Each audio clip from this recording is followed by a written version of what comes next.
Nabi Muhammad SAW waktu menyampaikan hadis ini sampai di titik ini, sampai di poin ini Nabi SAW berkomentar. Kata Nabi SAW, yarhamullahu Musa. Semoga Allah merahmati Nabi Musa. Lawadidna law sabara hatta yuqassa alaina min amrihima. Kami berharap seandainya Nabi Musa bersabar, tentu akan ada kisah-kisah yang lain. Akan ada pelajaran-pelajaran yang lain. Tapi Nabi Musa tidak sabar, jadi cuma dapat 3 kejadian. Kalau sabar mungkin sampai 20, sampai 30. Surat Al-Kahfi jadi lebih panjang. Jibril Radio, 24 jam nonstop, dengerin kajian tanpa ribet. Bismillahirrahmanirrahim. Assalamualaikum warahmatullahi wabarakatuh. Alhamdulillahi ala ihsani wa syukru lahu ala taufiqihi wa amtinani wa asyhadu an la ilaha illallah wahdahu la syarika lahu ta'ziman li sya'ni wa asyhadu anna Muhammadan abduhu wa rasuluhu da'ila ridwani. Allahumma shalli alaihi wa ala alihi wa ashabihi wa ikhwani. Hadirin dan hadirat yang dirahmati oleh Allah Subhanahu wa taala. Alhamdulillah, puji dan syukur kita panjatkan kepada Allah atas segala limpahan karunia yang Allah berikan kepada kita. Salawat dan salam semoga tercurahkan selalu kepada junjungan kita Nabi Muhammad sallallahu alaihi wasallam dan juga kepada keluarganya serta seluruh sahabat beliau tanpa terkecuali. Kita melanjutkan pembahasan kita dari Sahih Al-Bukhari, masih dalam Kitabul Ilm, bab nomor 43, bab Al-Insat lil Ulama, yaitu bab tentang berdiam untuk menyimak penjelasan para ulama. Kita masuk pada hadis ke-121. Qala haddatsana Hajjaj, qala haddatsana Syu'bah, qala akhbarani Ali ibnu Mudrik an Abi Zur'ah an Jarir. Dari Jarir radhiyallahu ta'ala anhu, anna Nabiy sallallahu alaihi wasallam qala lahu fi hajjatil wada'. Dari Jarir bin Abdullah bahwasanya Nabi sallallahu alaihi wasallam berkata kepada beliau tatkala haji wada'. Jarir bin Abdullah ini termasuk sahabat yang masuk Islam atau ketemu dengan Nabi sallallahu alaihi wasallam di akhir hayat Nabi sallallahu alaihi wasallam. Oleh karenanya ada beberapa permasalahan agama tatkala Jarir meriwayatkan suatu fikih tertentu dari Nabi, dijadikan dalil bahwasanya hadis yang diriwayatkan oleh Jarir memansuhkan hukum sebelumnya. Kenapa? Karena dia tidak meriwayatkan hadis-hadis dari Nabi atau dia lihat dari Nabi kecuali di akhir hayat Nabi sallallahu alaihi wasallam. Seperti masalah buang air kecil, ya. Apakah tidak boleh menghadap kiblat? Jarir bin Abdullah meriwayatkan hadis bahwasanya Nabi sallallahu alaihi wasallam sebelum meninggal pernah buang air kecil menghadap kiblat, tetapi ditakwilkan itu dalam bangunan. Dalam apa? Bangunan atau ada penghalang antara Nabi sallallahu alaihi wasallam dengan kiblat. Yang dilarang seorang buang air kecil atau buang air besar menghadap kiblat jika di lapangan terbuka atau tidak ada yang menghalang antara dia dengan kiblat. Ini pendapat sebagian ulama dalam rangka menjamakkan hadis-hadis yang melarang secara mutlak dan hadis-hadis yang membolehkan. Di antaranya mereka berdalil dengan hadis Jarir, karena Jarir meriwayatkan hadis-hadis dari Nabi di akhir hayat Nabi sallallahu alaihi wasallam. Di antaranya beliau meriwayatkan tatkala dalam haji wada, Rasulullah SAW berkata kepada Jarir, "Istansitin nas, wahai Jarir, suruh orang-orang untuk diam dan menyimak." Karena Nabi berhaji dengan sahabat sekitar 80.000, ada yang mengatakan 100.000, ada yang mengatakan 120.000. Jadi dalam hadis Jabir bin Abdullah radhiyallahu anhu dalam Sahih Muslim, maka Nabi sallallahu alaihi wasallam 9 sinin fil Madinah wa lam yahuj. Nabi sallallahu alaihi wasallam tinggal 9 tahun di kota Madinah, Nabi tidak berhaji. Ya. Kemudian fa'adzana lin-nas anna Rasulullah sallallahu alaihi wasallam hajjun.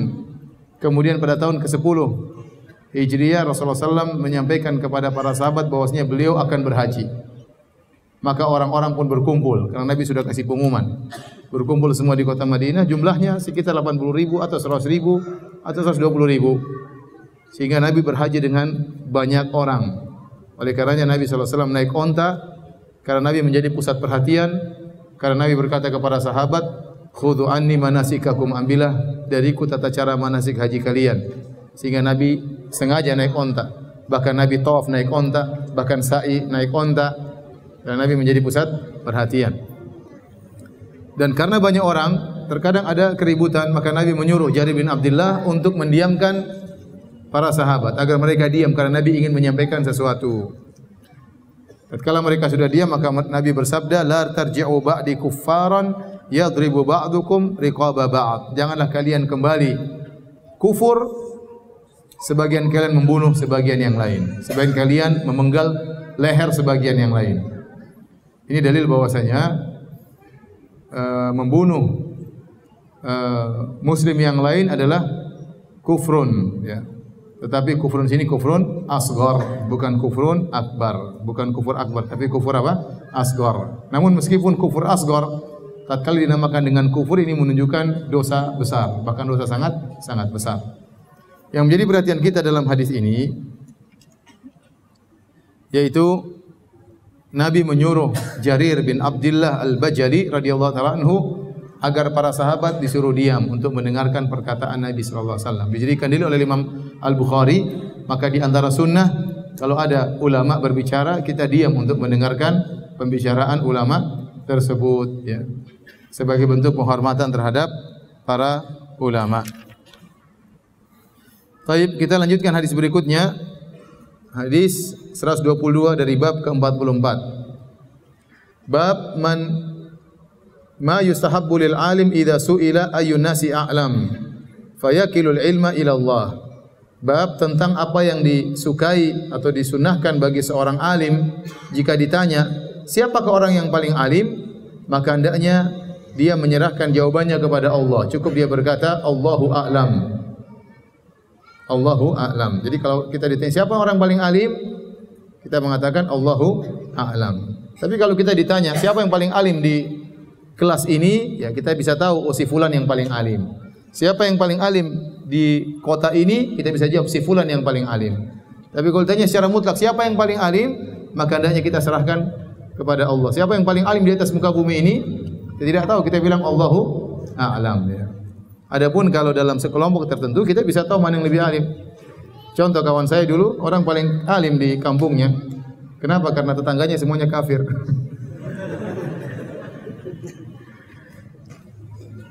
Kemudian Imam Al-Bukhari rahimahullahu taala membawakan hadis, ya, dari Ibnu Abbas. Hadis ini sudah berulang-ulang tapi saya bacakan secara singkat. Dari Ibnu Abbas, beliau berkata, qultu li Ibnu Abbas, Sa'id bin Jubair berkata, aku berkata kepada Ibnu Abbas, "Inna Naufan al-Bakali yaz'umu anna Musa laysa bi Musa bani Israil, innama huwa Musa akhar." Sungguhnya Naufan al-Bakali dia menyangka Musa yang bertemu dengan Nabi Khadir itu bukan Musanya Bani Israel, Nabi yang ma'ruf, yang masyhur. Tetapi dia menyangka Nabi Musa tersebut Musa yang lain. Karena yang namanya Musa bukan cuma satu, ya. Kata dia, ini Musa yang lain, bukan Musanya Bani Israel. Maka Ibnu Abbas berkata, "Kadzaba aduwullah." Dia salah, dia dusta. Kata para ulama, kalimat kadzaba bisa artinya dusta, bisa artinya salah. Seperti sabda Nabi, kadzaba Abu Sanabil. Abu Sanabil salah, tapi Nabi menggunakan kata dusta, ya. Kata kadzab, kadzab bisa berarti dusta, bisa berarti salah. Kemudian Ibnu Abbas menyampaikan hadis untuk membantah perkataan Naufal ini. Kata Ibnu Abbas, haddatsana Ubay bin Ka'ab. Sungguhnya telah meriwayatkan kepadaku sahabat Ubay bin Ka'ab. Ini dalil sahabat meriwayatkan dari sahabat yang lain, ya.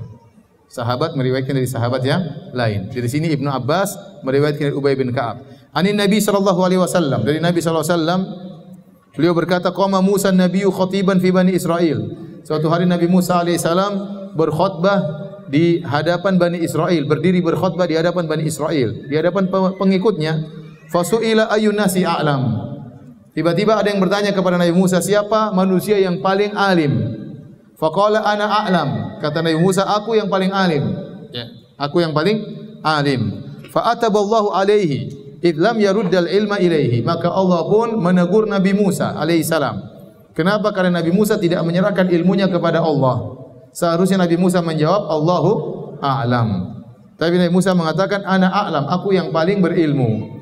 Ini bukan karena ujub, bukan karena sombong. Tapi Nabi Musa menyangka dia yang paling berilmu. Karena kebiasaan namanya seorang rasul, dia yang paling berilmu di antara kaumnya.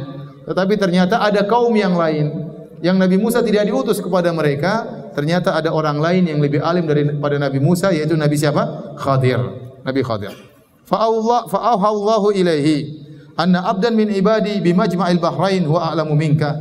Maka Allah mewahyukan kepada Nabi Musa alaihissalam, sungguhnya ada seorang hamba dari hamba-hambaku, dia berada di tempat pertemuan dua lautan, dia lebih alim daripada engkau. Nabi Musa bertanya, ya Rabbi wa kaifa bihi? Bagaimana saya bisa bertemu dengan dia? Kata Nabi, dikatakan kepada Nabi Musa, ihmil hutan fi miktal, fa idza faqadtahu fa huwa thamma.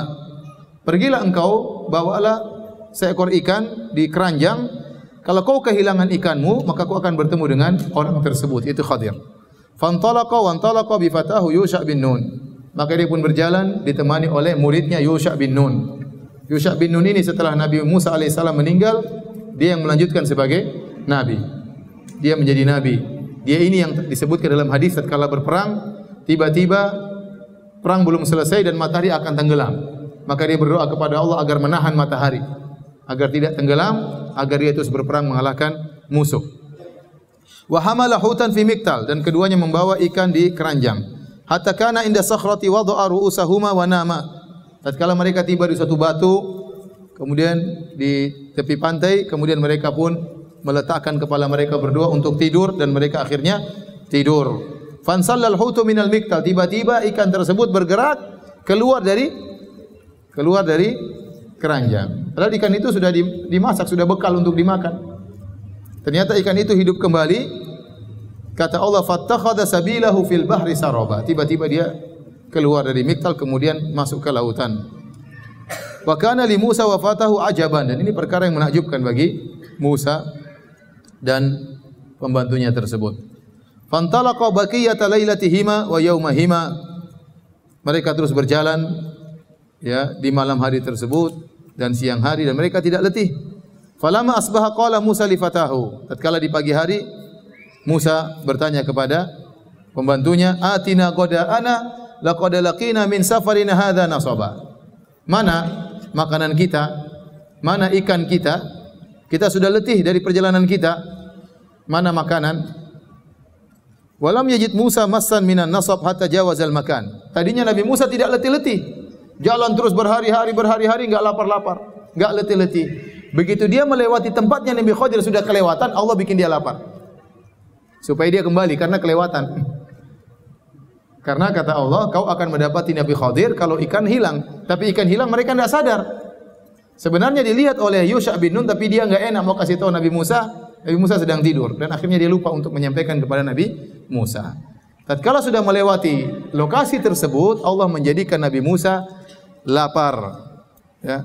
Faqala lahu fatahu. Akhirnya Yusha bin Nun waktu ditanya mana makanan, mana ikan, maka mana lauk yang akan kita makan, maka Yusha bin Nun berkata, ara'aita id awaina ila sakhrati fa inni nasitul hut. Bagaimana kalau kita kembali lagi ke batu yang tempat kita tidur? Sungguhnya aku lupa di situ, ternyata ikan sudah pergi. Kata Nabi Musa, dzalika ma kunna nabghi fartadda ala atharihima qasasa. Itulah tempat yang kita cari. Karena kita cari tempat di mana ikan tersebut hilang, kita akan bertemu dengan hamba Allah yang lebih alim daripada saya. Maka itulah tempat yang kita cari, fartadda ala atharihima qasasa. Maka mereka pun balik, karena sudah lewat, mereka balik menuju tempat mereka tidur sebelumnya.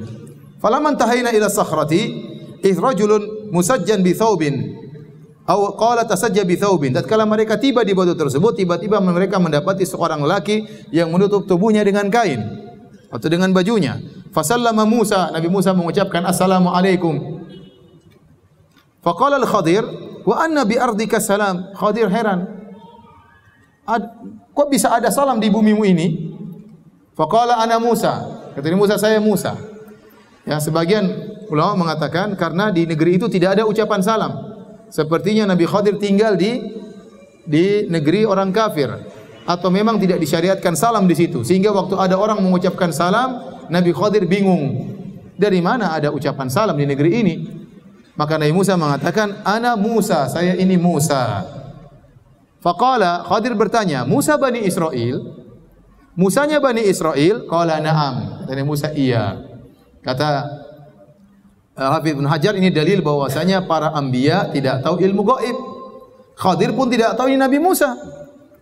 Maka dia tanya, ini Musanya Bani Israel, ya. Padahal begitu luas ilmunya Khadir, dia tidak tahu kalau ternyata ini Musanya Bani Israel. Ya. Kalau dia tahu ilmu gaib, oh saya tahu memang kaum Musa. Tidak usah lapor-lapor. Dan dia tidak perlu heran kalau ada yang mengucapkan salam, karena Nabi memang mengucapkan salam di antara mereka. Maka Nabi Musa minta izin, hal attabi'uka ala an tu'allimani mimma 'allimta rusyda? Bolehkah aku ikut engkau untuk belajar ilmu darimu yang kau diajarkan oleh Allah Subhanahu wa taala? Ini dijadikan dalil oleh Syekh Abdurrahman bin Nasir As-Sa'di bagaimana tawadhu'nya seorang penuntut ilmu kepada gurunya. Dia tidak mengatakan, Khadir, ajarin aku dong. Enggak. Bro, saya sudah datang jauh-jauh, bro. Dia dengan penuh tawadhu, Nabi Musa berkata, bolehkah aku ikut engkau? Padahal sepakat para ulama, Nabi Musa kedudukannya lebih tinggi daripada Khadir. Nabi Musa seorang rasul, bahkan ulul azmi minar rusul. Di antara 5 nabi pilihan, di antara 5 rasul pilihan. Bahkan pengikut yang paling banyak setelah pengikut Nabi Muhammad adalah siapa? Nabi Musa alaihissalam. Top Nabi Musa alaihissalam. Allah mengatakan, inni istafaituka 'alan nasi birisalatika wa bikalami. Birisalati wa bikalami. Wahai Musa, aku telah memilih engkau di antara manusia dengan kerasulan, dengan firmanku kepada engkau. Makanya Nabi Musa dikatakan kalimullah, berbicara langsung dengan Allah Subhanahu wa taala. Jadi keutamaan Musa sangat banyak. Namun meskipun Nabi Musa lebih mulia daripada Nabi Khadir, namun dalam hal ini dia statusnya sebagai murid. Maka dia tidak malu-malu untuk minta belajar kepada Nabi Khadir. Oleh karenanya dikatakan bahwasanya seorang tidak akan menyampai kesempurnaan ilmu sampai dia mau mengambil ilmu dari orang yang di bawahnya. Kalau orang sudah sombong, dia tidak mau mengambil ilmu dari orang di bawahnya. Ini anak lebih muda, ngapain saya ambil ilmu dari dia? Ini anak baru jadi dai, ngapain saya ambil ilmu dari dia? Anak ini baru S1, ngapain saya ambil ilmu dari dia? Ada kesombongan. Seharusnya orang yang ingin mencapai kesempurnaan, dia mengambil ilmu dari siapa saja kalau itu benar-benar ilmu. Apakah meskipun dia mungkin lebih tinggi kedudukannya daripada orang tersebut. Lihatlah Nabi Musa dengan penuh tawadhu, bahkan bersafar jauh untuk mencari Khadir, padahal dia lebih mulia daripada Khadir. Begitu sampai ketemu Khadir, dia pun meminta dengan permohonan, hal attabi'uka ala an tu'allimani mimma 'allimta rusyda? Bolehkah aku ikut engkau agar kau mengajari ilmu yang kau diajarkan oleh Allah kepadamu? Apa kata Nabi Khadir? Qala innaka lan tastati'a ma'iya sabra. Kau tidak akan sabar bersamaku. Wa kaifa tasbiru ala ma lam tuhitu bihi ilma? Bagaimana kau akan sabar dengan sesuatu yang kau tidak ketahui? Apa kata Nabi Musa? Qala satajiduni insyaallah sabiran wala a'silaka amra. Kau akan dapati aku insyaallah sabar wahai Khadir, dan aku tidak akan membangkang atas perintahmu. Nabi Musa berjanji. Tapi dia tidak mengatakan pasti, dia mengatakan insyaallah saya akan sabar dan saya tidak akan melanggar perintahmu. Fantalaqa yamshiyani ala sahilil bahar. Mereka pun berdua berjalan di pinggiran pantai, laisa lahuma safina, dan tidak ada kapal yang bisa mengangkut mereka berdua. Famarrat bihima safinatun. Tiba-tiba ada sebuah kapal melewati mereka berdua. Fakallamuhum an yahmiluhuma. Maka mereka berdua meminta kepada pemilik kapal agar mengangkut mereka berdua. Fa'urifal Khadir fahamaluhuma bighairi naulin. Akhirnya mereka kenal ini Khadir. Khadir terkenal di antara mereka. Akhirnya dua-duanya diangkat di atas kapal tanpa harus bayar. Sebagai penghormatan terhadap siapa? Khadir. Ya. Ini orang berilmu. Sudah naik aja gratis. Faja'a usfurun fawaqa ala harfis safinati. Fanaqara naqratan aw naqratain fil bahr. Faqala al-Khadir ya Musa ma naqasa ilmi wa ilmuka min ilmillah illa ka naqrati hadzal usfuri fil bahr. Tiba-tiba ada di ujung perahu ada burung usfur, kemudian burung tersebut mematuk di lautan sekali atau dua kali, maka Khadir mengomentari perbuatan burung tersebut. Kata Khadir, wahai Nabi Musa, sungguhnya tidaklah ilmuku dan ilmumu dibandingkan dengan ilmu Allah kecuali seperti tetesan yang dipatuk oleh burung ini dibandingkan dengan apa? Lautan. Jadi ilmu kita ini enggak ada apa-apanya dibandingkan dengan ilmu Allah. Ya. Fa amadal Khadir ila lauhin min alwahi safinati fanaza'ahu. Setelah itu Khadir kemudian mengambil salah satu papan dari kapal kemudian dirusak. Mungkin setelah mendarat, ya, kemudian Khadir turun, dia rusak itu perahu. Qala Musa, Qaumun hamaluna bi ghairi naulin amatta ila safinatihim fa kharaqtaha litughriqa ahlaha. Kata Musa, wahai Khadir, ini kaum sudah ngangkut kita gratis, terus sekarang kau rusak kapal mereka.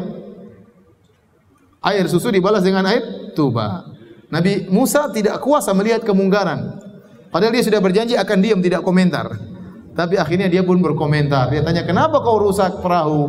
Padahal mereka telah mengangkut kita gratisan. Maka Nabi Khadir berkata, qala alam aqul innaka lan tastati'a ma'iya sabra. Bukankah saya sudah bilang Musa, kau tidak sabar bersamaku? Kata Nabi Musa, qala la tu'akhidni bima nasit. Jangan kau hukum saya wahai Khadir, saya lupa. Mau diapain lupa? Fakanatil ula min Musa nisyanan, kata Nabi, kesalahan Musa pertama kali ini karena lupa. Sudah diingatkan oleh Khadir. Fantalaqa, mereka berdua berjalan lagi. Fa idza gulamun yal'abu ma'al ghilman. Tiba-tiba mereka melewati seorang anak kecil sedang bermain-main dengan anak-anak yang lain. Fa akhadha al-Khadiru bi ra'sihi min a'lahu faqtala'a ra'sahu bi yadihi. Tiba-tiba Nabi Khadir datang, anak tersebut dipegang kepalanya, dipelintir, krek. Nabi Musa tidak kuasa melihat hal tersebut. Nabi Musa berkata, aqatalta nafsan zakiyatan bi ghairi nafsin? Apakah kau bunuh seorang tanpa ada kesalahan dia sama sekali? Kecuali anak ini bunuh orang, kau bunuh dia. Ini enggak ada salah, masih kecil main-main, datang krek kepalanya, Pak. Khadir berkata, qala alam aqul laka innaka lan tastati' ma'iya sabra. Kan saya sudah bilang wahai Musa, kau tidak sabar dengan saya. Dan ini lebih kencang lagi. Nabi Khadir mengingatkan lagi. Yang kedua ini bukan karena Musa, bukan karena lupa. Kalau pertama lupa, yang kedua tidak lupa. Tetapi kemungkaran yang kedua lebih parah daripada yang pertama. Pertama cuma merusak kapal, yang ini krek. Nabi Musa tidak kuasa, meskipun dia ingat tidak boleh tanya-tanya, tapi akhirnya dia tidak sabar, dia mengingkari kemungkaran tersebut. Kenapa giroh dia untuk mengingkari kemungkaran besar? Padahal dia sudah janji tidak boleh protes. Akhirnya ya, Nabi Musa berkata dalam ayat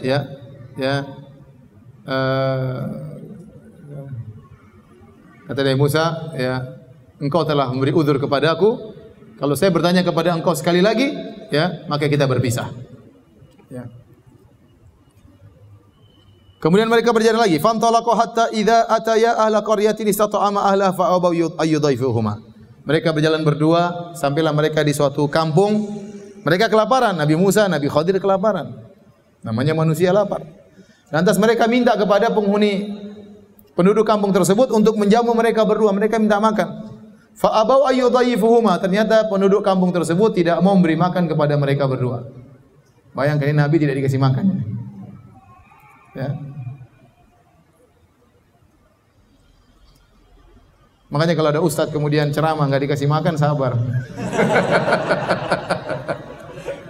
Besok-besok nggak ngisi lagi.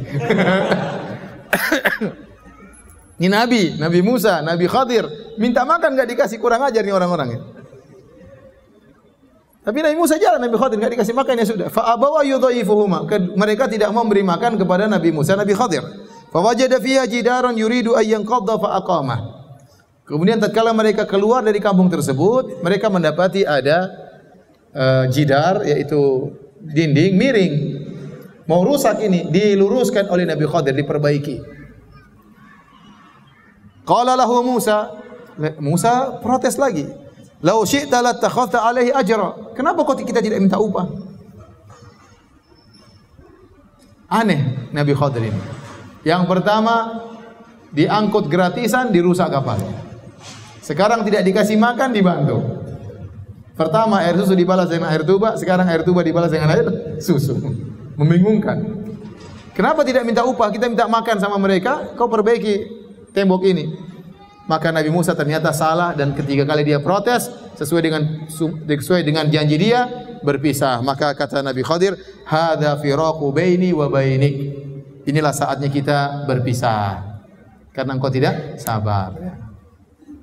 Nabi Muhammad SAW waktu menyampaikan hadis ini sampai di titik ini, sampai di poin ini, Nabi SAW berkomentar. Kata Nabi SAW, yarhamullahu Musa. Semoga Allah merahmati Nabi Musa. Lawadidna law sabara hatta yuqassa alaina min amrihima. Kami berharap seandainya Nabi Musa bersabar, tentu akan ada kisah-kisah yang lain. Akan ada pelajaran-pelajaran yang lain. Tapi Nabi Musa tidak sabar, jadi cuma dapat 3 kejadian. Kalau sabar mungkin sampai 20, sampai 30. Surat Al-Kahfi jadi lebih panjang.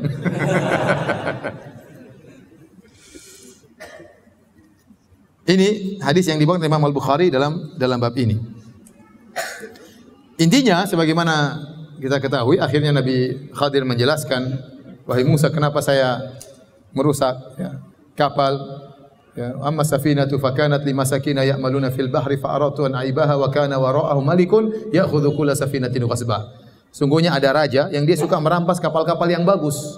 Maka saya rusak kapal ini agar tidak dirampas oleh raja. Ternyata ada kemaslahatan di balik itu. Di sini kata para ulama, Nabi Khadir menempuh kemudaratan yang lebih ringan dalam rangka menolak kemudaratan yang lebih besar. Tidak ada jalan lain, tidak ada alternatif yang ketiga. Cuma 2 alternatif. Merusak kapal orang ini atau kapalnya diambil seluruhnya. Maka terpaksa Nabi Khadir menempuh kemudaratan yang lebih ringan. Oleh karena disebutkan dalam kaidah disebut dengan irtikabu akhafid dararain, menempuh kemudaratan yang lebih ringan dalam rangka menolak kemudaratan yang lebih besar. Merusak kapal kemudaratan, tapi dengan merusak kapal tersebut, kapal tadi tidak dirampas oleh raja. Sama dalilnya seperti waktu ada orang Arab Badui kencing di masjid. Nabi SAW membiarkan Arab Badui tersebut kencing di masjid dalam rangka untuk menolak kemudaratan yang lebih besar. Kenapa? Waktu para sahabat ingin melarang Arab Badui tadi, padahal kerannya sudah terlanjur terbuka. Seandainya sebelum pipis dilarang, mungkin bisa. Sudah terlanjur kencing, kemudian dilarang, bahaya. Kalau Arab Badui tadi balik akan berhambur-hambur ke sana sini. Atau kalau dia tutup kerannya tiba-tiba, bisa-bisa dia sakit ya. Oleh karena Nabi biarkan biar dia kencing. Jadi kencingnya fokus pada satu titik. Ya. Karena kalau tiba-tiba, dia balik, wah bisa berhambur-hambur ke sana sini, menajisi masjid banyak. Ya. Oleh karena Nabi menempuh kemudaratan. Kencing di masjid boleh atau tidak? Tidak boleh, haram. Tetapi ditempuh oleh Nabi dalam rangka menolak kemudaratan yang lebih besar. Sama merusak kapal orang juga enggak boleh. Tapi dilakukan oleh Khadir dalam rangka menolak kemudaratan yang lebih besar daripada dirampas. Kemudian ada pun anak kecil yang dibunuh oleh Khadir. Wa ammal gulamu fakana abawahu mu'minaini fa khashina ayyurhiqahuma tughyanan wa kufra. Fa aradna ayyubdilahuma rabbuhuma khairum minhuma zakata wa aqraba ruhma. Adapun anak itu kedua orang tuanya adalah kedua orang yang mukmin. Maka aku khawatir atau kami khawatir akhirnya anak ini saking disayang oleh dua orang tuanya akan membawa ke orang tuanya kepada kezaliman. Karena saking sayang kepada anak ini. Maka aku membunuhnya atas perintah Allah, ya. Wa ma fa'altu an amri, aku tidak melakukannya atas keinginanku tapi atas perintah Allah Subhanahu wa taala. Dan kami berharap Allah menggantikan dengan anak yang lebih baik dan lebih sayang kepada kedua orang tuanya. Yang ketiga, adapun tembok, kenapa? Wa ammal jidaru fakana li gulamaini yatimaini fil Madinah. Adapun tembok adalah milik dua orang anak yatim di kota tersebut. Wa kana tahtahu kanzul lahuma. Di bawah tembok tersebut ada harta. Kalau dibiarkan temboknya miring, orang-orang akan mengambil harta tersebut, kelihatan. Fa arada rabbuka ayyabluga ashuddahuma wa yastakhrija kanzahuma rahmatan min rabbik. Maka Allah berkehendak agar dua anak yatim ini menjadi dewasa, maka saya pun luruskan temboknya supaya hartanya tersimpan. Wa kana abuhuma salihah, karena orang tua dari anak yatim ini adalah orang tua yang saleh. Maka Allah perintahkan Nabi Khadir untuk menjaga harta dua anak yatim ini karena kesolehan bapaknya. Agar mereka tatkala dewasa mereka mengambil harta tersebut. Ya. Ini semua jawaban dari teka-teki yang ada di kepala Nabi Musa alaihissalam dijawab oleh Nabi Khadir. Dan Al-Hafidz Ibnu Hajar rahimahullahu taala menjelaskan dengan tegas dalam Fathul Bari bahwasanya Khadir adalah nabi dan bukan seorang wali sebagaimana yang dikatakan oleh sebagian orang.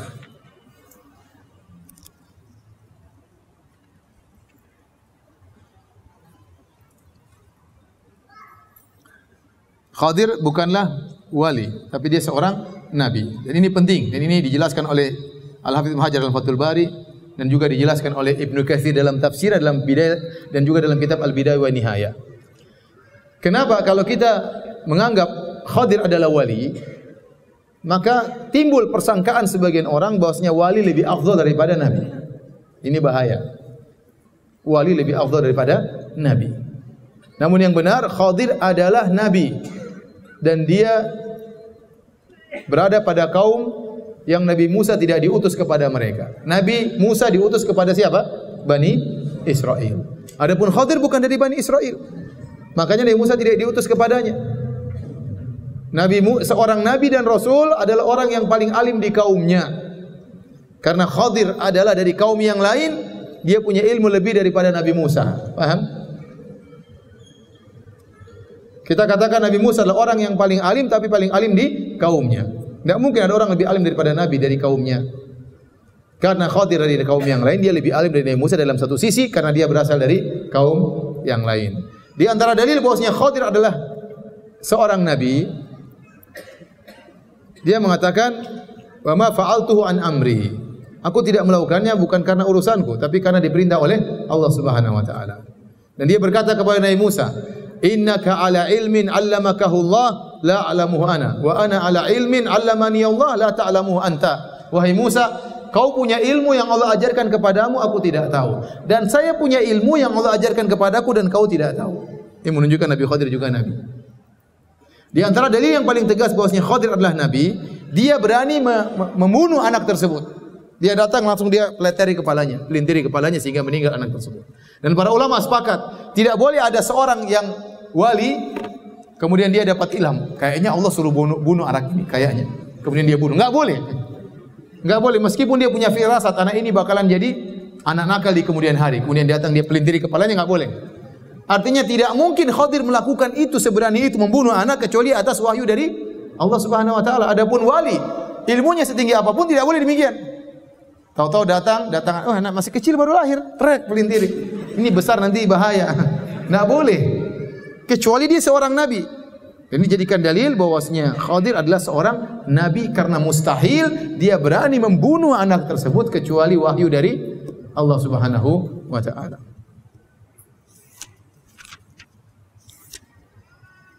Baik, saya bacakan perkataan Al-Hafidz Ibnu Hajar.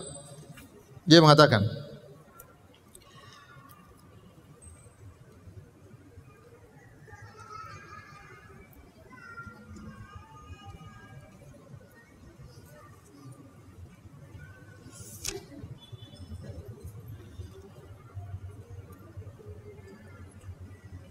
waqa'a li ba'dil jahala anna al-Khadir afdalu min Musa tamasukan bi hadhil qissah wa bima syamalat alaihi wa innama hadha innama yasduru mimman qasara nadharahu ala hadhil qissah wa lam yanzur fima khassallahu bihi Musa alaihi salam. Sebagian orang jahil berdalil dengan kisah ini menyangka Khadir lebih afdal daripada Nabi Musa. Dibantah oleh Ibnu Hajar. Ini Nabi Khadir hanya melebihi Musa dari satu sisi ini saja. Tapi dari sisi yang lain Nabi Musa lebih afdal daripada Nabi Khadir. Tadi Nabi Musa dari ulul azmi minar rusul, dipilih oleh Allah Subhanahu wa taala, pengikutnya lebih banyak ya. Kemudian seluruh nabi-nabi Bani Israel mengambil syariat dari Nabi Musa. Seluruh nabi-nabi Bani Israel setelah Musa mengambil syariat dari Nabi Musa termasuk Nabi Isa. Nabi Isa juga mengambil syariat Nabi Musa dengan ada perubahan-perubahan. Tetapi sumber utama syariat seluruh nabi-nabi Bani Israel adalah dari Nabi Musa alaihissalam. Ini menunjukkan Nabi Musa lebih afdal dari Nabi Khadir. Kemudian di antara hal yang menunjukkan Nabi Musa lebih afdal daripada Nabi Khadir, bahwasanya Khadir adalah seorang nabi dan dia bukan seorang rasul dengan kesepakatan para ulama.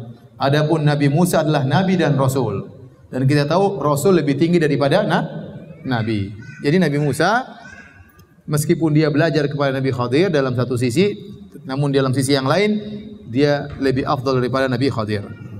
Kemudian perkara yang kedua, perhatikan sini kata Al-Hafidz Ibnu Hajar. Dhahaba qaumun minaz zanadiqa ila suluki tariqatin tastalzimu hadma ahkam syariah.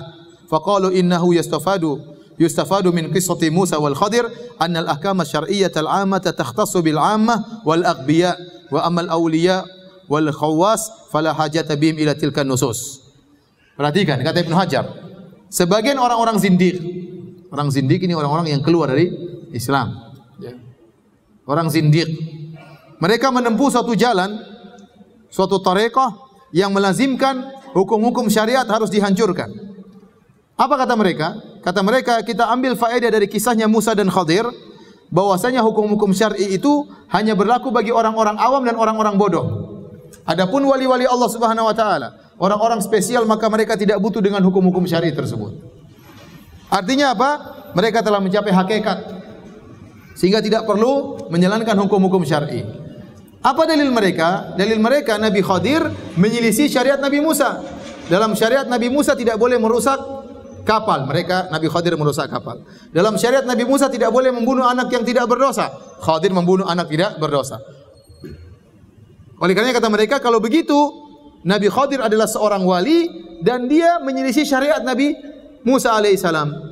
Maka syariat yang secara zahir itu hanya berlaku kepada orang awam. Adapun kami yang sudah mencapai tingkat ma'rifat, tingkat hakikat, boleh meninggalkan syariat tersebut sebagaimana Khadir meninggalkan syariat Nabi Musa. Paham dalilnya? Paham atau tidak? Apa dalilnya orang-orang zindih untuk meninggalkan syariat Nabi Muhammad SAW? Kata mereka, sebagaimana bolehnya sang wali Khadir meninggalkan syariat Nabi Musa, bahkan menyelisih syariat Nabi Musa. Dalam syariat Nabi Musa tidak boleh merusak kapal, dia rusak. Dalam syariat Nabi Musa tidak boleh bunuh anak tidak berdosa, dia bunuh anak berdosa, anak tanpa berdosa. Bagaimana jawaban syubhat ini? Jawabannya, yang pertama kita katakan, Nabi Musa tidak diutus kepada Khadir. Paham? Seandainya Khadir keluar dari syariat Nabi Musa, maka tidak mengapa. Karena Musa tidak pernah diutus kepada Khadir. Khadir tidak pernah ketemu Nabi Musa sebelumnya. Makanya dia bertanya, ini Musanya Bani Israel kah? Karena memang Nabi Musa tidak diutus kepadanya, maka syariat Nabi Musa hanya berlaku kepada Bani Israel, tidak berlaku kepada kaumnya Khadir dan tidak berlaku kepada Khadir. Seandainya Khadir menyelisih syariat, maka tidak jadi masalah. Ini yang pertama. Yang kedua, Nabi Khadir juga tidak menyelisih syariat Nabi Musa. Buktinya apa? Buktinya setelah Khadir bercerita sebabnya kenapa saya rusak kapal ini, Nabi Musa setuju atau tidak? Setuju. Berarti tidak menyelisih syariat Nabi Musa. Setelah Nabi Khadir jelaskan kenapa saya bunuh anak ini, Nabi Musa setuju atau tidak? Setuju. Berarti tidak menyelisih syariat Nabi Musa. Tatkala Khadir menjelaskan kenapa saya tegakkan tembok, Nabi Musa setuju atau tidak? Setuju. Berarti Nabi Khadir tidak menyelisih syariat Nabi Musa alaihissalam. Ini adalah perbuatan orang-orang zindiq, berbahaya. Al-Qurtubi berkata, dinukil oleh Ibnu Hajar, wa hadzal qaul zandaqatun wa kufrun. Pendapat bahwasanya seorang boleh keluar dari syariat Nabi Muhammad adalah kesindikan dan kekufuran. Li'annahu inkarun lima ulima minasyara'i. Karena inilah pengingkaran terhadap syariat yang ma'ruf, bahwasanya tidak ada seorang umat Muhammad kecuali harus mengikuti syariat siapa? Nabi Muhammad. Fa inna Allah qad ajra sunnatu wa anfadha kalimata bi anna ahkamahu la tu'lamu illa biwasitati rusulihi as-sufara bainahu wa bain khalqihi. Karena Allah telah menjalankan sunnatullah, bahwasanya hukum-hukum Islam atau hukum-hukum Allah tidak mungkin diketahui kecuali melalui jalan para rasulnya. Enggak mungkin seorang mengetahui ilmu tanpa lewat rasul, enggak mungkin. Oleh karenanya barang siapa yang mengatakan saya punya ilmu, tidak perlu saya lihat hadis, tiba-tiba ada ilham dari diriku, kafir menurut Al-Qurtubi. Seakan-akan dia punya sumber ilmu selain dari Nabi sallallahu alaihi wasallam. Kalau ada orang mengatakan saya tidak perlu salat, saya boleh keluar dari syariat Nabi Muhammad, kita bilang ente kafir. Kenapa kafir? Ya karena ente bukan umat Muhammad. Namanya umat Muhammad harus ikut syariatnya siapa? Nabi Muhammad SAW. Sementara engkau mengakui bahwasanya engkau boleh keluar dari syariat Nabi Muhammad. Kalau begitu engkau bukan umat Muhammad, kau bukan muslim, engkau kafir. Dengan ijma' ulama engkau kafir. Barang siapa mengatakan saya sudah mencapai hakikat, tidak perlu salat, tidak perlu ini, tidak perlu ini, maka dia telah kafir. Apalagi berdalil dengan kisah Nabi Khadir dengan salah pendalilan. Oleh karenanya Ibnu Hajar juga menyebutkan pendapat Al-Qurtubi, dia berkata, barang siapa yang menyatakan saya tidak perlu baca Quran, saya tidak perlu baca hadis, wahyu langsung datang lewat hati saya. Ini melazimkan bahwasanya dia mengaku sebagai nabi baru. Melazimkan dia mengaku sebagai nabi baru. Tapi kita lanjutkan bab berikutnya. Bab ke-45. Bab man sa'ala wa huwa qa'imun 'aliman jalisan. Ya. Bab tentang seorang yang bertanya kepada seorang alim yang ditanya itu ustadznya atau alimnya itu duduk, yang bertanya berdiri. Ya, yang bertanya berdiri. Apakah boleh demikian? Yang ditanya duduk, yang bertanya berdiri. Al-Imam Al-Bukhari membawakan hadis qala haddatsana Utsman qala akhbarana Jarir an Mansur an Abi Wa'il an Abi Musa qala jaa rajulun ila Nabi sallallahu alaihi wasallam faqala ya Rasulullah. Seorang laki-laki datang kepada Nabi sallallahu alaihi wasallam. Kemudian dia berkata, "Ya Rasulullah, mal qitalu fi sabilillah." Apa itu peperangan di jalan Allah? Apa itu jihad fi sabilillah? Fa inna ahadana yuqatilu ghadaban. Sungguhnya salah seorang dari kami perang dalam kondisi marah. Wa yuqatilu hamiyatan. Di antara kami ada yang berperang karena membela sukunya. Farafa ilai ra'sahu. Nabi ngangkat kepalanya melihat kepada si penanya. Ini dalil Nabi duduk, dia berdiri. Ini dalil boleh orang yang bertanya berdiri, yang ditanya duduk. Ini juga dalil yang terbaik bagi seorang ustaz waktu menjawab, memandang kepada yang bertanya. Nabi SAW mengangkat kepalanya, menatap orang tersebut untuk memberi jawaban. Qala wa ma rafa'a ilaihi ra'sahu illa annahu kana qa'iman. Nabi tidak mengangkat kepalanya kecuali karena yang bertanya dalam kondisi berdiri. Faqal, maka Nabi menjawab, man qatala litakuna kalimatullahi al-ulya fahuwa fi sabilillah. Barang siapa yang berperang agar kalimat Allah yang tertinggi, maka itulah fi sabilillah, itulah yang jihad fi sabilillah. Hadis ini dibawakan oleh Imam Al-Bukhari, ya. Karena dalam hadis disebutkan ancaman bagi orang yang suka an yatamatsalu lahu rijal qiyaman. Tentang dalam hadis kata Nabi sallallahu alaihi wasallam, man ahabba an yamthula lahu rijalu qiyaman falyatabawa maq'adahu minan nar. Hadis riwayat Ahmad, Abu Daud dan Tirmizi dengan sanad yang sahih. Kata Nabi, barang siapa yang suka orang-orang berdiri menghormatinya, maka siapkan kaplingnya di neraka. Jadi Nabi mengatakan barang siapa yang suruh orang berdiri untuk hormat dia, maka siapkan kaplingnya di neraka.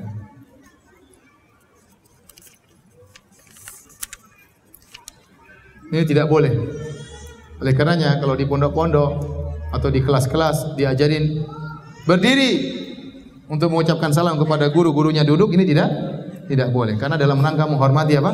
Sang guru. Ini tidak boleh. Tapi kalau ada keperluan seperti orang datang kemudian kita nyambut berdiri atau dia berdiri untuk kita menyalaminya, kita berdiri tidak mengapa kata para ulama. Tapi sengaja berdiri untuk menghormatinya, apalagi dia duduk, apalagi dia lewat, kita berdiri hanya sekedar dia lewat, maka ini tidak boleh. Kalau dia suka akan hal tersebut, kata Nabi, siapkan kaplingnya di neraka. Taib. Adapun kasus ini, ya, Nabi bukan dihormati oleh penanya. Nabi duduk, yang bertanya apa? Berdiri. Maka tidak mengapa karena memang ada kebutuhan. Karena ada kebutuhan. Jadi berdirinya orang ini kepada Nabi tidak terlarang karena bukan dalam rangka penghormatan kepada Nabi, tapi mungkin dia ada keperluan, dia tidak sempat duduk, maka dia bertanya sambil berdiri. Baik, kita lanjutkan. Bab ke-46. Babus su'al wal futya inda ramyil jimar. Bab bertanya dan fatwa di sisi tatkala sedang melempar jamarat. Hadis ke-124. Al-Imam Al-Bukhari berkata qala haddatsana Abu Nuaim qala haddatsana Abdul Aziz bin Abi Salamah an Zuhri an Isa bin Talha an Abdullah bin Amr qala, dari Abdullah bin Amr bin As radhiyallahu anhuma, dia berkata, "Ra'aitu Nabiy sallallahu alaihi wasallam indal jamrati wa huwa yus'al." Nabi sallallahu alaihi wasallam tatkala di jamrah, yaitu Jamratul Aqabah, dan beliau sedang ditanya. Qala rajulun, faqala rajulun ya Rasulullah nahartu qabla an armiya. Ya Rasulullah, saya menyembelih sebelum saya melempar jamarat. Qala irmi wala haraj, kata Nabi, lempar saja dan tidak mengapa. Qala akhar ya Rasulullah halaqtu qabla an anhar. Ya Rasulullah, saya mencukur rambut sebelum saya menyembelih. Kata Nabi, inhar wala haraj, sembelih saja dan tidak mengapa. Fama su'ila an syai'in quddima wala ukhir illa qala if'al wala haraj. Tidaklah Nabi ditanyakan tentang suatu dimajukan atau diundurkan kecuali Nabi berkata lakukan dan tidak mengapa. Jadi ini tentang fikih haji. Tatkala tanggal 10 seorang berhaji melakukan sebagaimana yang dilakukan oleh Nabi secara berurutan. Nabi tanggal 10 yang Nabi pertama lakukan melempar jamarat. Kemudian setelah itu Nabi menyembelih onta-ontanya. Setelah itu Nabi mencukur rambutnya, menggunduli rambutnya, baru Nabi tawaf. Jadi urutannya itu lempar, menyembelih, cukur, baru apa? Baru tawaf. Sudah hafal belum? Antum sudah haji belum? Belum. Makanya belajar biar haji. Tanggal 10 itu urutannya, lempar dulu, baru menyembelih, baru mencukur, baru apa? Tawaf. Namun Nabi ditanya, ada yang tidak berurutan. Saya ini sebelum ini, saya ini sebelum ini, saya ini sebelum ini. Jawaban Nabi, if'al wala haraj, lakukan saja. Tidaklah Nabi ditanya pada hari itu tentang suatu yang dimajukan atau dimundurkan, kecuali jawaban Nabi, if'al wala haraj, lakukan dan tidak mengapa. Sehingga kata para ulama, pada tanggal 10 boleh bolak-balik, enggak ada masalah. Makanya orang tatkala dari Muzdalifah, ada yang lempar jamarat dulu, ada yang tawaf dulu, terserah, enggak ada masalah.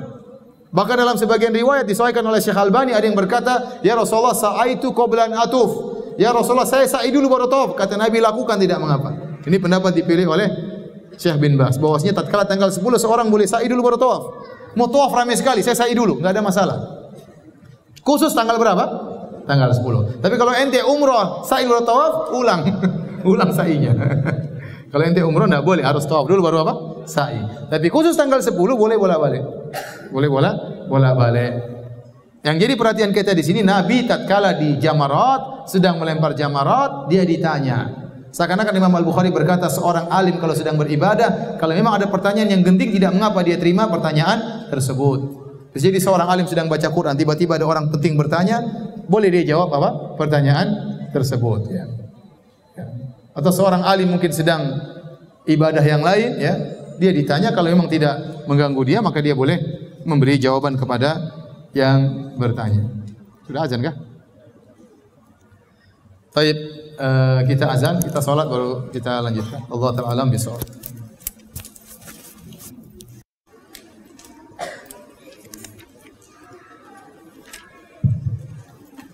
Bismillahirrahmanirrahim. Assalamualaikum warahmatullahi wabarakatuh. Alhamdulillah, salatu wassalamu ala Rasulillah wa ala alihi wa sahbihi wa ala. Kita lanjutkan satu hadis lagi. Bab qaulullah azza wa jalla wa ma utitum minal ilmi illa qalila. Bab tentang firman Allah, tidaklah kalian diberi ilmu kecuali hanya sedikit. Imam Al-Bukhari berkata, qala haddatsana Qais bin Hafs, qala haddatsana Abdul Wahid, qala haddatsana Al-A'mas Sulaiman an Ibrahim an Alqamah an Abdullah qala baina ana amshi ma'an Nabi sallallahu alaihi wasallam fi khirabil Madinah wa huwa yatawakka'u ala asibin ma'ahu. Tatkala aku berjalan bersama Nabi sallallahu alaihi wasallam suatu tempat yang rusak di kota Madinah, sementara Nabi sallallahu alaihi wasallam sedang bertelekan kepada sebuah tongkat yang terbuat dari pelepah korma. Famarra bi nafarin minal yahud. Maka Nabi melewati sekumpulan orang Yahudi. Faqala ba'dhum li ba'dhin. Maka sebagian Yahudi berkata kepada yang lainnya, saluhu anir ruh. Tanyakanlah kepada Muhammad tentang ruh. Wa qala ba'dhum la tas'aluhu. Jangan tanya kepadanya tentang ruh. La yaji'u fihi bi syai'in takrahunahu. Khawatir nanti dia menjawab dengan jawaban yang kalian tidak suka. Fa qala ba'dhum, sebagian lagi mengatakan, la nas'alannahu, kami akan bertanya kepadanya. Fa qama rajulun minhum. Akhirnya seorang lelaki dari Yahudi datang kepada Nabi dan bertanya. Faqala ya Abul Qasim, mar ruh? Wahai Abul Qasim, itu kunyahnya Nabi Muhammad. Apa itu ruh? Fasakata. Pertanyaan sangat berat, apa itu ruh? Nabi SAW terdiam. Faqultu innahu yuha ilaihi. Aku berkata, Nabi terdiam karena wahyu sedang turun kepadanya. Faqumtu, aku pun berdiri. Falamman jala anhu, kemudian Nabi SAW setelah wahyu ya diturunkan kepada Nabi, Nabi berkata, membacakan firman Allah, wa yas'alunaka 'anir ruh qulir ruhu min amri rabbi. Dan mereka bertanya kepada engkau tentang ruh, katakanlah ruh itu urusan Rabbmu, urusan Rabbku. Wa ma utitum minal ilmi illa qalila. Dan kalian tidak diberi ilmu kecuali hanya sedikit. Baik hadirin dan hadirat yang dirahmati oleh Allah Subhanahu wa taala, hadis ini mengisahkan tentang orang-orang Yahudi yang mereka ingin mengetes Nabi sallallahu alaihi wasallam. Kemudian mereka khilaf di antara mereka. Ada yang mengatakan tanya, ada yang mengatakan enggak usah. Kita tanya pertanyaan yang susah, apa itu ruh? Ya, sebagian mengatakan enggak usah. Nanti kalau dia jawab dengan jawaban yang tidak menyenangkan kita bagaimana? Disebutkan oleh sebagian ulama seperti Ibnu al-Mulaqin dalam kitabnya Tawdih, bahwasanya tersebutkan dalam buku-buku mereka orang-orang Yahudi, bahwasanya ruh itu tidaklah seorang nabi ditanya tentang ruh kecuali dia mengatakan tidak tahu, itu urusan Allah. Nah, orang-orang Yahudi bertanya tentang ruh, ingin Nabi jawab. Kalau Nabi jawab, kata mereka, ente bukan Nabi, kok jawab? Harusnya Nabi bilang apa? Enggak tahu. Ternyata Nabi jawab dengan jawaban yang membuat mereka jengkel. Kata Nabi apa? Allah itu urusan siapa? Allah. Seandainya dia mengatakan ruh adalah begini, kata mereka, ente bukan Nabi. Jadi ternyata Nabi menjawab dengan apa yang tidak mereka sukai, yaitu firman Allah, "Qulir ruhu min amri rabbi." Katakan ruh adalah urusan Rabbku. Wa ma utitu minal ilmi illa qalila, dan kalian tidak diberi ilmu kecuali hanya sedikit. Dan ini peringatan bagi kita bahwasanya ilmu kita sangatlah sedikit. Ruh yang senantiasa berada dalam tubuh kita, kita tidak tahu bagaimana hakikatnya. Terbuat dari unsur apakah ruh tersebut, enggak ada yang tahu. Bagaimana dia keluar dari tubuh, tidak ada yang tahu. Bagaimana dia menjalar dalam tubuh, tidak ada yang tahu. Tapi kalau seorang meninggal, ruh keluar dari tubuhnya. Tidak ada yang mengetahui hakikat ruh. Nabi pun tidak tahu. Ini menunjukkan ilmu kita sangat sedikit. Dan betapa banyak hal yang kita tidak tahu hakikatnya. Saya sering sampaikan, kita tidak tahu tentang hakikat jin. Jin terbuat dari api. Terbuat dari api kok bisa jadi seperti tidak kita lihat. Bisa bertasyakul, bisa menjelma menjadi hal-hal yang aneh, bisa menjelma jadi hewan, bisa menjelma menjadi makhluk yang mengerikan, bisa menjadi genderuwo, bisa menjadi mak lampir, bisa menjadi si manis jembatan Ancol ya. Berubah-ubah jin, dan itu ada. Belum kita bicara tentang malaikat yang begitu sangat luar biasa, terciptakan dari cahaya yang bergerak dari sana ke sini, naik ke langit, turun dari langit. Ya. Tidak pernah makan, tidak pernah minum, sumber energi mereka dari mana? Diciptakan dengan energi tidak pernah habis-habis, di luar daripada nalar kita. Di luar daripada nalar kita. Jadi banyak hal yang kita tidak dapat tangkap, nalar kita tidak sampai. Di antaranya ruh. Makanya Allah ingatkan, wa ma utitu minal ilmi illa qalila. Kalian tidak diberi ilmu kecuali hanya sedikit. Maka seorang jangan sombong dan jangan angkuh, sesungguhnya ilmunya sangat sedikit. Tapi demikian saja kajian kita. Saya ingatkan, pekan depan kita membagi sesi menjadi 2. Sesi pertama ujian, ya. Hadiahnya apa, panitia? Motor. Jangan Ustaz, jangan dibongkar, jangan dibocorkan. Biasanya kalau tidak dibocorkan lebih membuat penasaran. Lebih besar hadiahnya, mudah-mudahan. Ya. Karton besar. Baik, insyaallah pekan depan kita bagi pengajian menjadi 2, setengah waktu untuk menjawab dan jawabannya langsung di kertas soal, ya. Langsung kita periksa juga. Antum tidak menjawab kecuali hanya butuh waktu 15 menit. Tidak boleh lebih daripada itu. Ini cerdas tangkas ya. Yang bahlul ketahuan. Jadi 15 menit antum jawab, 15 menit saya jelaskan jawabannya. Setelah itu kita melanjutkan pengajian karena kita kebanyakan libur ya. Kita kebanyakan libur, jilid 1 enggak bisa habis sampai sekarang. Padahal ada 30 jilid. Kapan habis?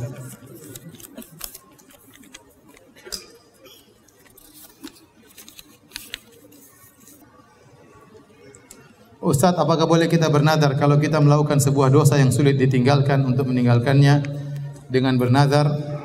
Jika kita sudah bernazar ternyata melakukan dosa itu lagi, apakah boleh berpuasa 3 hari? Tidak.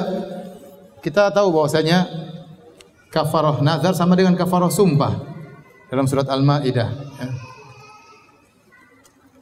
La yu'akhidhukumullahu bil-lagwi fi aymanikum walakin yu'akhidhukum bima aqatumul aiman fa kafaratuhu it'amu 'asyrati masakin min awsati ma tut'imuna ahlikum aw kiswatum aw tahrir raqabah faman lam yajid fasiyamu 3 ayyam dzalika kafaratu aymanikum idza halaftum wahfadhu aymanakum. Kata Allah Subhanahu wa taala, orang yang melanggar janjinya di antaranya nazar, maka dia harus bayar kafar. Kafarahnya adalah memberi makan kepada 10 fakir miskin dengan makanan pertengahan yang sering kalian makan, atau memberi pakaian kepada 10 orang fakir miskin tersebut, atau membebaskan budak. Antum boleh pilih, kasih makan 10 orang fakir miskin, atau memberi pakaian kepada mereka, atau membebaskan budak. Membebaskan budak nggak ada zaman sekarang, tinggal 2. Ya, memberi makan 10 orang fakir miskin, atau beri pakaian. Lebih murah kasih makanan. Pakaian agak mahal ya. Undang makan 10 orang atau berikan makan, cari fakir miskin, kasih 10 makanan, 10 bungkus makanan yang mengenyangkan yang bisa kalian makan, kasih minumnya, sudah selesai. Kalau tidak mampu baru puasa 3 hari. Tidak serta-merta langsung puasa 3 hari. Kata Allah, "Faman lam yastati'," barang siapa yang tidak mampu baru fasyamu thalathati ayyam, puasa 3 hari. Dzalika kafaratu aymanikum idza halaftum. Inilah kafarah janji kalian kalau kalian melanggar. Kata Allah, "Wahfadzu aymanakum." Jagalah janji kalian. Seorang mukmin kalau sudah bernadar, sudah berjanji, dia berusaha menepati janji tersebut. Berusaha semaksimal mungkin. Kalau ternyata dia melanggar, maka baru dia bayar kafarah. Jika sudah berpuasa, malah melakukan dosa itu lagi, apa harus berpuasa lagi? Ya. Kalau dia berniat, dia bernadar, setiap saya berdosa, saya puasa 3 hari. Berarti setiap tapi saya rasa tidak. Dia hanya bernadar, ya Allah kalau saya melakukan maksiat ini maka saya berpuasa 3 hari. Kalau nadar dia berpuasa 3 hari, dia berpuasa 3 hari. Tergantung isi nadarnya. Contoh dia mengatakan, ya Allah kalau saya berbuat ghibah, saya akan berinfak 10 juta. Ternyata dia menggibah orang, astagfirullah, 10 juta. Misalnya. Dia harus bayar 10 juta.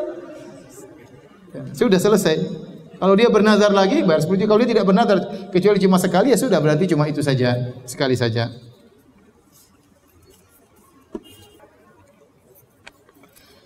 Rindu rasanya duduk di majelis antum. Doakan ana bisa hadir di salah satu majelis antum di Masjid Nabawi. Jadi, semuanya orang juga pingin ke Masjid Nabawi. Mudah-mudahan Allah kabulkan cita-cita antum untuk pergi ke Masjid Nabawi. Ustaz, saat ini banyak penggalangan dana untuk bencana Lombok. Mana yang lebih utama? Menyumbangkan bahan-bahan pokok dan bahan bangunan? B. Menyumbangkan buku-buku akidah, tauhid dan melakukan dan untuk melawan perusakan akidah dan pemurtadan. Mohon arahannya. Saya rasa semuanya perlu ya. Coba tanya kepada kawan-kawan yang di sana mana yang lebih dibutuhkan. Kemarin saya dengar cerita dari sebagian kawan, ibu-ibu di sana, ya mereka sangat butuh kepada pakaian dalam ya, karena enggak ada. Sampai sebagian kawan yang bawa pakaian dalam langsung dipeluk oleh ibu-ibu tersebut. Sampai teman itu berkata pakaian dalam seperti emas. Begitu berharga bagi mereka, menunjukkan kesulitan yang mereka hadapi amat sangat. Dan saya dengar gempa belum berhenti, masih apa? Masih terus berlanjut. Ini menunjukkan perlu continue dalam membantu mereka. Jangan hanya semangat di awal, kita harus terus continue. Dan saya juga dengar informasi masih banyak tempat-tempat yang jauh belum sampai oleh kaum muslimin. Karena mereka baru sampai di pinggiran sudah diambili habis bantuannya. Belum sampai kepada pelosok-pelosok yang lebih dalam. Maka bantuan harus terus istimrari, harus terus continue. Mungkin kalau dikasih buku-buku sekarang entah dibaca atau tidak, ya. Tetapi yang paling baik diantaranya mengirimi para dai yang langsung menyampaikan secara langsung. Karena dalam kondisi gempa mereka sulit untuk konsentrasi membaca. Saya rasa demikian untuk saat ini. Mungkin nanti kalau sudah agak tenang baru kita kirim buku-buku. Tapi nggak ada masalah, ya. Nggak ada masalah mau dikirim ini dan itu. Tapi mengenal apa yang paling dibutuhkan oleh mereka.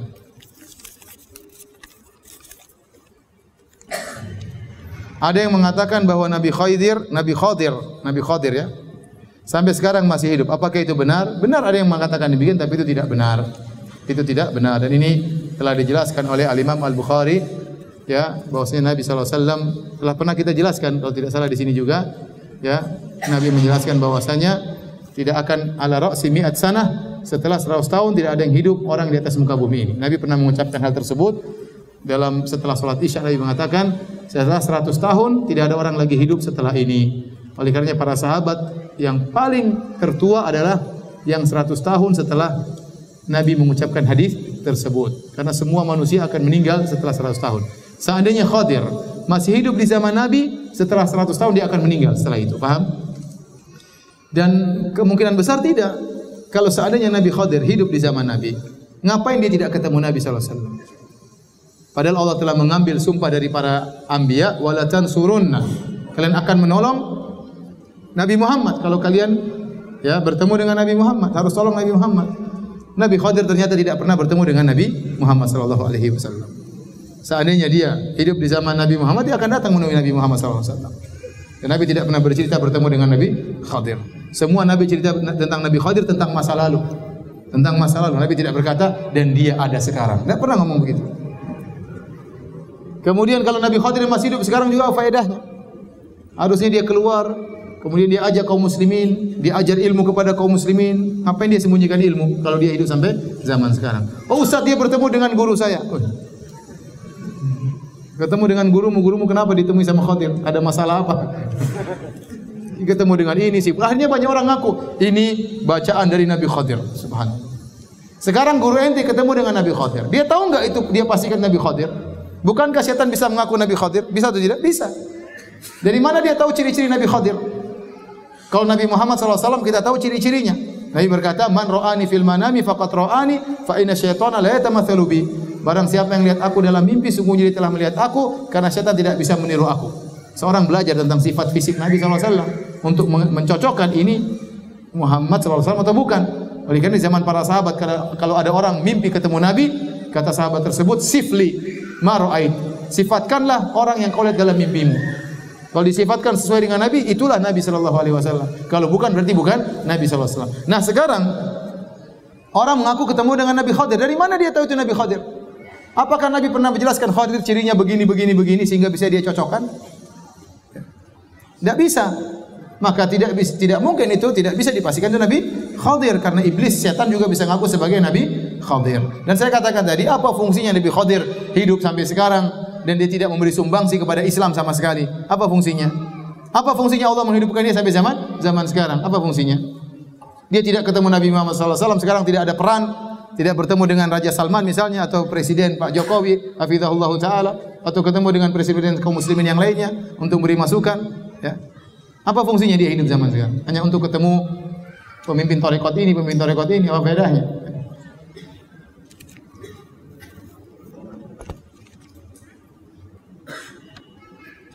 Ustaz, terkadang di hati ini selalu terbesit rasa ujub dan riya. Ente ngapain ujub? Emang ente bisa apa ujub? Quran tidak hafal mau ujub. Bahasa Arab tidak bisa mau ujub. Ya, di Madinah saja anak kecil bahasa Arab tidak ujub. Apa yang mau diujubkan?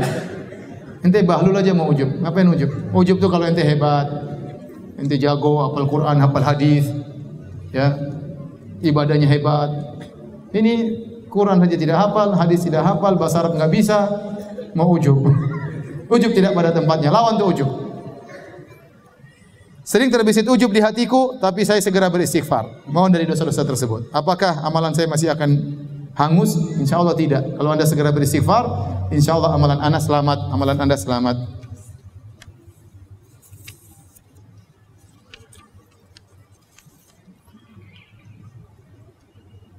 Mohon nasihat bagi suami yang ketika dinasihati terlihat menolak dan sok tahu padahal tidak tahu. Dengar itu suami. Dinasihati sama istri, dengar. Yang penting bagi sang istri cara menasihatinya bagaimana. Ya. Cara menasihati suami dengan cara yang baik, lemah lembut, ya. Karena wanita harus berbakti kepada suami. Ucapkan dengan lemah lembut. Jangan ente sok tahu, ya janganlah. Kalau gitu suami tidak mau terima. Sampaikan dengan cara baik-baik sehingga suami mau menerima. Jadi suami harus menerima dan istri juga cara menyampaikannya harus dengan cara yang baik. Ustadz, mohon doanya kucing saya yang jatuh dari lantai 2. Semoga Allah menyembuhkannya. Syafahullah. Semoga Allah menyembuhkannya. Kita harus sayang kepada hewannya. Lain kali jangan suruh main lantai 2 ya.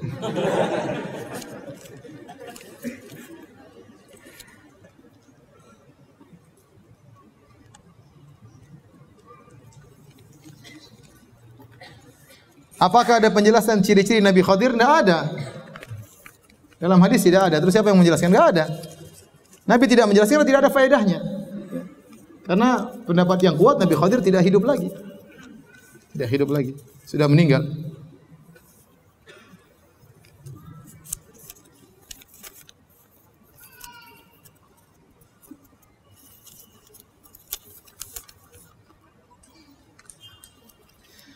Ustadz, banyak orang merayakan Muharram, di antaranya menyembelih sapi lalu dibuang ke laut. Bagaimana hukumnya? Alasannya mensyukuri nikmat Allah. Ini enggak benar. Mensyukuri nikmat Allah itu bukan mubazir. Nyembelih sapi dibuang ke laut mubazir atau bukan? Mubazir. Itu bukan bersyukur kepada Allah, itu namanya mengkufuri nikmat Allah Subhanahu wa taala. Kita saja makan, Nabi suruh jilat itu kalau ada sisa makanan. Agar nikmat Allah tidak terbuang-buang. Ini sapi disembelih dibuang di laut. Bahlul namanya itu. Gimana itu namanya bukan mensyukuri nikmat Allah, namanya mengkufuri nikmat Allah Subhanahu wa taala. Apalagi ada keyakinan-keyakinan tertentu yang kita khawatirkan.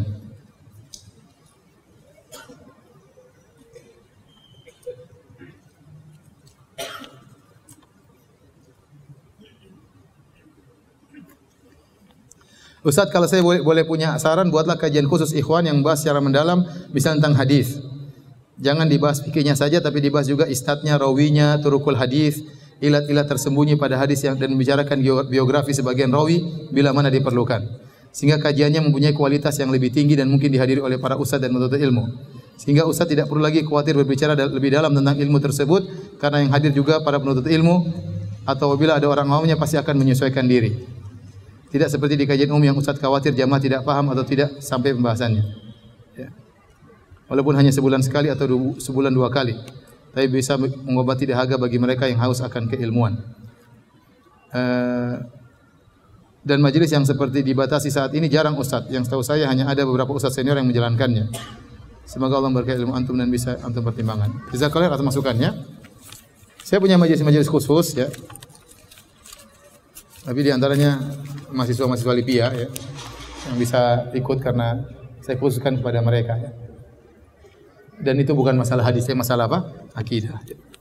Dan mungkin saya akan undang Ustaz Sofyan Baswedan untuk berbicara tentang hadis bagi mereka, karena rawi-rawi bukan ilmu saya. Saya cuma belajar ilmu hadis S1 ya. Jadi kalau saya mendalam tersebut ya, saya dalam hati saya sudah ada Ustaz Sofyan. Saya juga tidak terlalu perlu mendalami rawi-rawi tersebut, apalagi dalam Sahih Bukhari.